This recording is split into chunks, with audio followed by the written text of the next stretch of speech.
सरकार ने ठग लिया। बिहटा एयरपोर्ट का अगर आप भी कर रहे थे इंतजार तो अब आपको बड़ा झटका लगने वाला है, क्योंकि बिहटा एयरपोर्ट का काम अभी शुरू ही हुआ था कि काम ठप पड़ गया। इसके पीछे बड़ी वजह भी सामने आई है और कहा जा रहा है कि अब सरकार कंफ्यूज हो गई है। बिहटा एयरपोर्ट नहीं बनेगा तो आपने भी जो सपने देखे थे अब वो चकनाचूर हो जाएंगे। पूरी खबर आपको विस्तार से बताएंगे। अब नमस्कार, स्टार टीवी बिहार देख रहे हैं आप और मैं आपके साथ वंदना।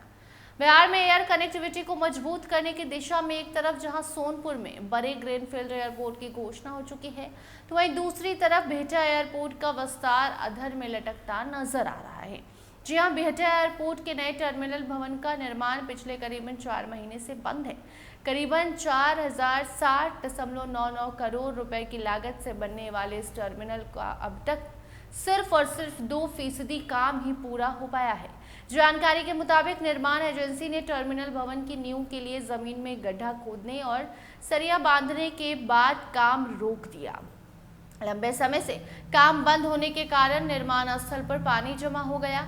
ये स्थिति ऐसे समय में है जब टर्मिनल भवन को साल 2027 यानी कि अगले साल तैयार करने का सरकार ने लक्ष्य दिया था। बिहटा एयरपोर्ट के टर्मिनल निर्माण की जिम्मेदारी एयरपोर्ट अथॉरिटी ऑफ इंडिया ने एक रूसी कंपनी को दी थी, लेकिन अब सोनपुर में नए एयरपोर्ट की घोषणा के बाद बिहटा के भविष्य को लेकर सवाल खड़े होने लगे हैं।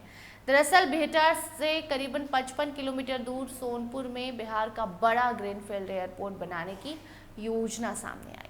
वहीं बिहटा से करीबन 30 किलोमीटर दूर पटना एयरपोर्ट पर लगभग 1200 करोड़ रुपए की लागत से नया टर्मिनल भवन भी तैयार हाल ही में हुआ है। ऐसे में बिहटा के आसपास 2 बड़े एयरपोर्ट ऑप्शन पहले से मौजूद हैं।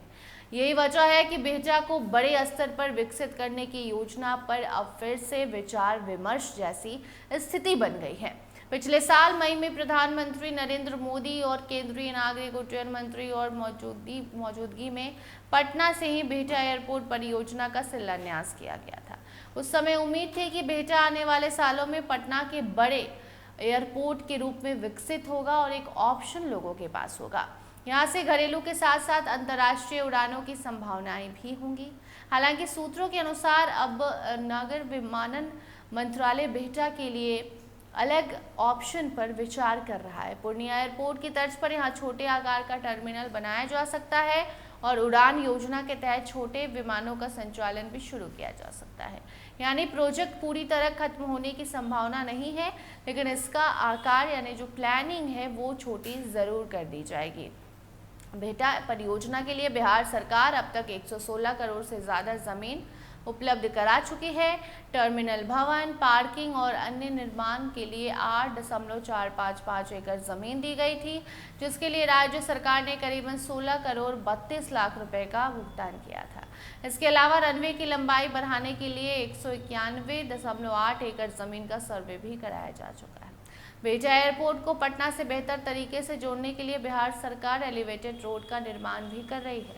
ऐसे में अगर एयरपोर्ट की मूल योजना में बदलाव होता है तो पहले से किए गए भूमि अधिग्रहण और इंफ्रास्ट्रक्चर निवेश का सवाल भी काफ़ी ज़्यादा इम्पोर्टेंट हो जाएगा। बाकी आपको बता दें कि बिहटा के मौजूदा रनवे की लंबाई की अगर बात करें तो 2499 मीटर है, जो पटना, गया और देवघर एयरपोर्ट के रनवे से भी काफ़ी लंबा है। यही वजह है कि बिहटा को केवल छोटे विमानों तक सीमित करना शायद इसकी पूरी क्षमता का इस्तेमाल नहीं होगा। इस पर भी चर्चा शुरू है। पटना एयरपोर्ट के पूर्व निदेशक अरविंद दुबे के मुताबिक बिहटा को अंतर्राष्ट्रीय स्तर के एयरपोर्ट के रूप में विकसित किया जाना बिहार के हित में होगा। उनका मानना है कि अगर यहाँ से विदेशों के लिए सीधी उड़ानें शुरू होती हैं तो बिहार के लोगों को बड़ी सुविधा मिलेगी। खासकर खाड़ी देशों के लिए सीधी उड़ानें महत्वपूर्ण होंगी, क्योंकि वहाँ बड़ी संख्या में इंडियंस जो हैं वो रहते हैं। अब सबसे बड़ा सवाल यही है कि बिहटा एयरपोर्ट की पुरानी योजना आगे बढ़ेगी या इसे छोटा करके क्षेत्रीय उड़ानों तक सीमित कर दिया जाएगा। फिलहाल टर्मिनल का निर्माण रुका है और परियोजना के भविष्य को लेकर तस्वीर पूरी तरह साफ नहीं है। आने वाले समय में सरकार का फैसला ही तय करेगा कि बिहटा बिहार के बड़े एयरपोर्ट के रूप में उभरेगा या फिर बिहटा एयरपोर्ट कार्य को रोक दिया जाएगा और ये एयरपोर्ट सिर्फ सपना का सपना रह जाएगा।